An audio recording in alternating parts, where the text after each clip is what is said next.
August 1944, France. General George S. Patton's Third Army is tearing across Europe at a speed no one thought possible. In just 3 weeks, they've liberated thousands of square miles. German divisions are retreating in chaos. Victory seems inevitable. But there's a problem. Patton's tanks are running on fumes. His artillery is out of shells. His infantry is down to their last bullets. The fastest advance in military history is about to grind to a halt, not because of German resistance, but because of something far more mundane: logistics.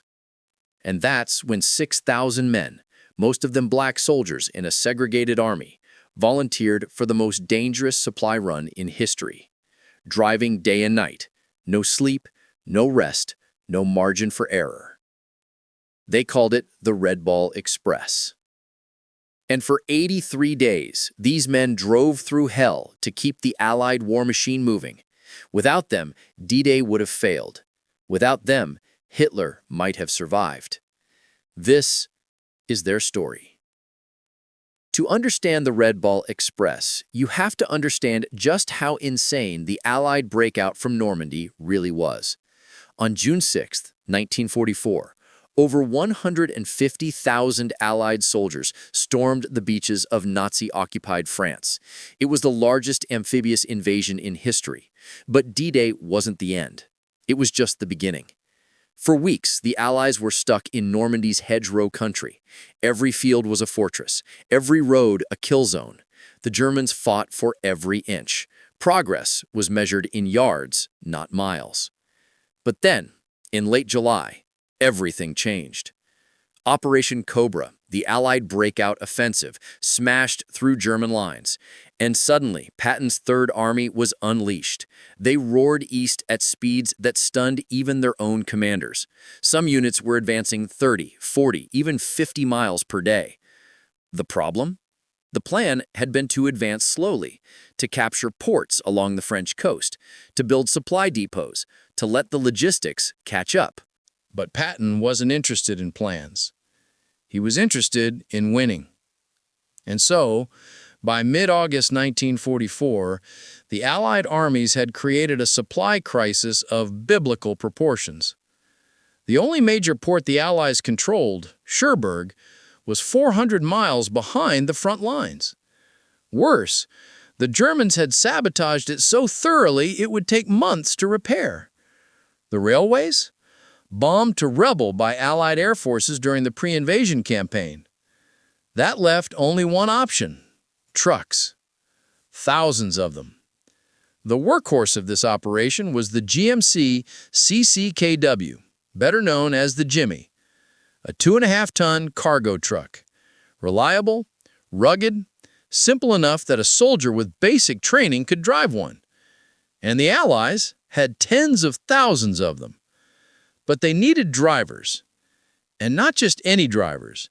They needed men willing to drive 20 hours a day on bombed-out roads, through German territory still crawling with enemy soldiers, under constant threat of ambush, air attack, and mechanical failure. Most of the men who volunteered were black. In 1944, the U.S. Army was still segregated. Black soldiers were largely relegated to support roles: loading cargo, driving trucks, building roads. They were denied combat positions and leadership opportunities. They were subjected to racism, both official and unofficial, even as they fought for a country that didn't treat them as equals.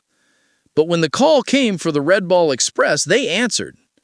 Not because they were ordered to, but because they wanted to prove something. That they could fight, that they could serve, that they mattered. And what they accomplished would change the course of the war.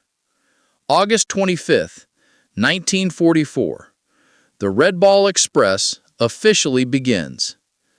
The name comes from railroad terminology. Red Ball freight trains were high-priority shipments that had right-of-way over everything else.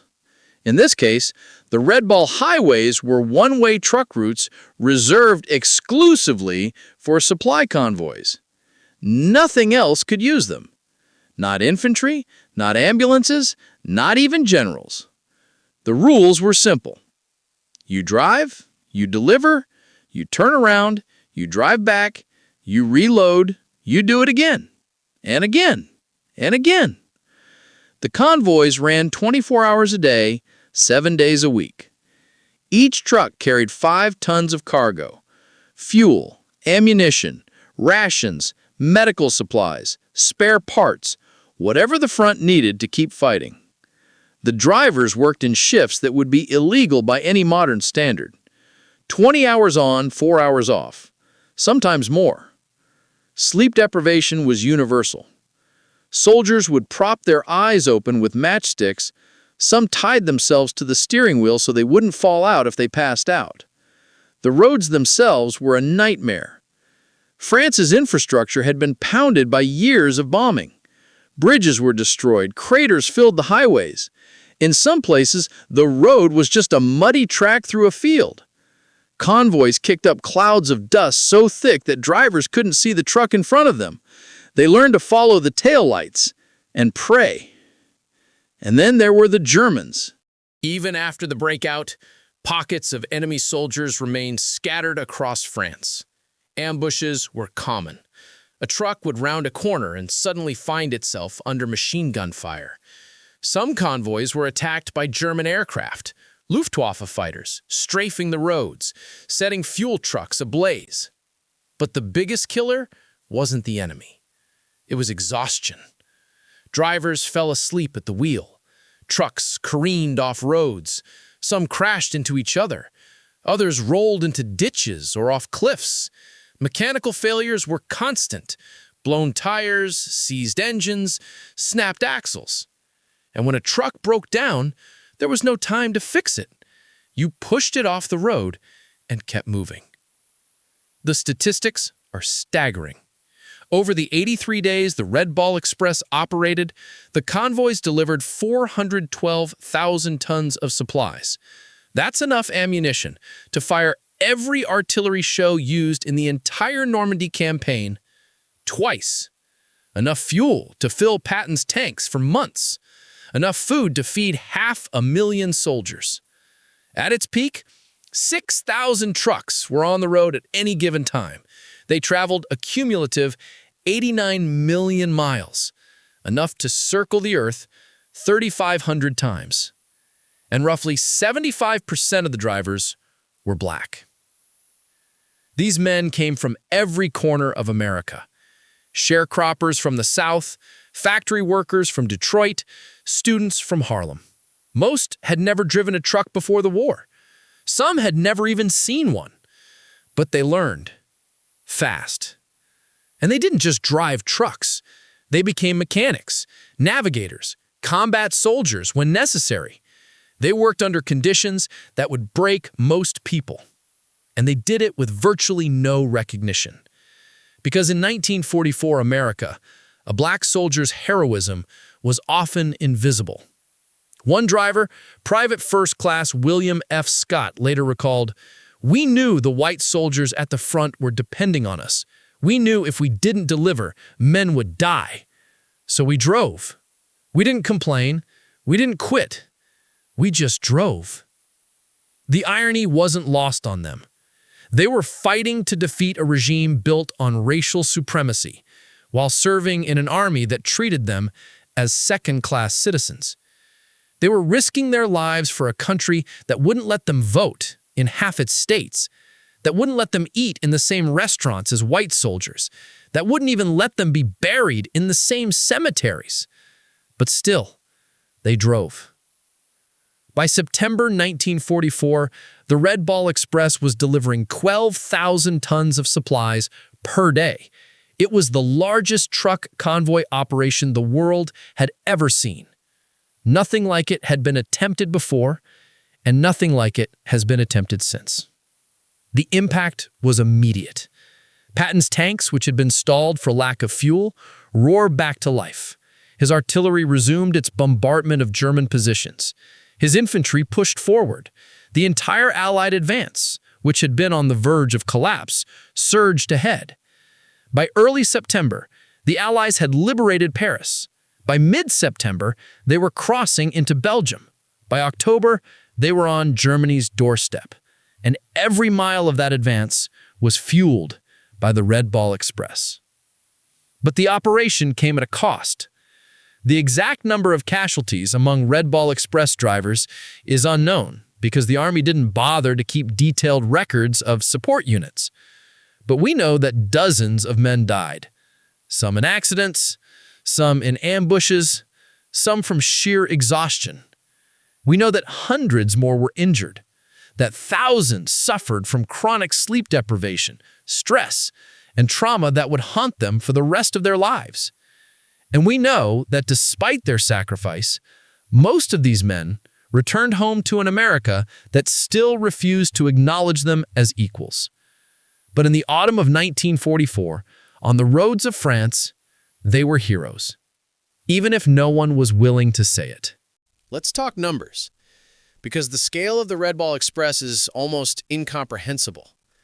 At its peak, the operation involved 6,000 trucks, 23,000 personnel, 132 truck companies, 2 main routes covering over 700 miles.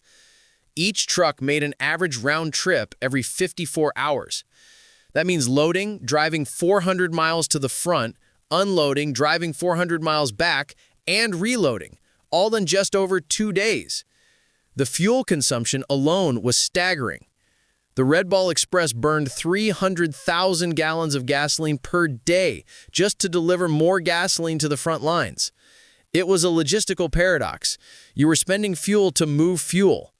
But the math worked because the alternative, stalled armies, was unthinkable. The operation required a level of coordination that was unprecedented. Traffic control units managed the flow of convoys. Maintenance battalions worked around the clock to repair broken trucks. Quartermasters organized loading schedules. Police enforced the one-way routes and kept civilian traffic off the Red Ball highways. But despite all the planning, the operation was held together by the individual drivers, by their grit, their determination, their willingness to push through pain and exhaustion and fear. And here's the thing most people don't realize. The Red Ball Express wasn't just about quantity. It was about speed. In traditional military logistics, supplies move slowly. You build depots. You establish rail lines. You create a systematic, methodical supply chain that advances with the front. But Patton's Third Army was moving too fast for that. They needed supplies now. Not next week, not tomorrow, now. And the Red Ball Express delivered. When Patton's tanks ran out of fuel near the German border in late September, the Red Ball Express delivered 500,000 gallons in 48 hours. When Bradley's First Army needed ammunition for a major offensive, the Red Ball brought 2,000 tons in 3 days. The operation was improvised, chaotic, brutally inefficient by peacetime standards. But it worked. And in war, that's all that matters. By November 1944, the Red Ball Express officially ended. The Allies had finally captured the port of Antwerp in Belgium, and supply lines were stabilizing. Rail networks were being rebuilt. The mad scramble of August and September was over. In 83 days, the Red Ball Express had delivered over 412,000 tons of supplies. It had kept the Allied war machine moving at a critical moment. It had prevented a catastrophic stall that could have prolonged the war by months, maybe years. And then, almost immediately, it was forgotten. Most of the drivers were reassigned to other duties. Some were sent to the Pacific Theater. Others were sent home. The trucks were repurposed. The routes were abandoned. And the story of the Red Ball Express faded into obscurity. There were no medals, no parades, no public recognition. Because in 1944, America wasn't ready to celebrate black heroes. When the war ended, these men came home to a country that still enforced Jim Crow laws, that still denied them basic civil rights, that still treated them as inferior. Some couldn't find work. Others couldn't vote. Many were denied the GI Bill benefits that white veterans received. They had risked their lives to defeat fascism abroad, only to face discrimination at home. But their service wasn't in vain. The Red Ball Express and the thousands of black soldiers who made it possible helped prove that segregation was a lie, that black Americans could serve with distinction, that they could lead, that they could excel under the most extreme conditions imaginable. And in the decades that followed, veterans of the Red Ball Express became leaders in the civil rights movement. They used their military service as proof that they deserved equality, that they had earned equality. In 2014, 70 years after the Red Ball Express, a memorial was dedicated in Normandy, France. It honors the truck drivers who kept the Allied armies moving, the soldiers who won the war from behind the wheel. Most of them didn't live to see it, but their legacy endures. Today, the U.S. military is the most diverse and integrated fighting force in the world. Black soldiers serve at every level, from privates to generals. That progress didn't happen by accident. It happened because men like the drivers of the Red Ball Express refused to accept second-class citizenship. They proved their worth on the roads of France, and they changed America forever. War is often remembered for its battles, for its generals, for its turning points. But wars are won in the margins, by the soldiers who don't make the history books, by the men and women who do the hard, unglamorous work that makes victory possible. The Red Ball Express was one of those margins. It wasn't glamorous. It wasn't cinematic. It was just thousands of exhausted men driving thousands of trucks through thousands of miles of hell. But without them, D-Day fails. Without them, Patton stalls.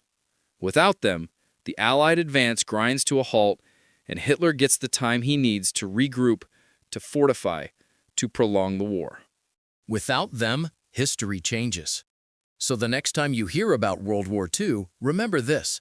Victory wasn't just won on the beaches of Normandy or the streets of Berlin. It was won on the roads of France.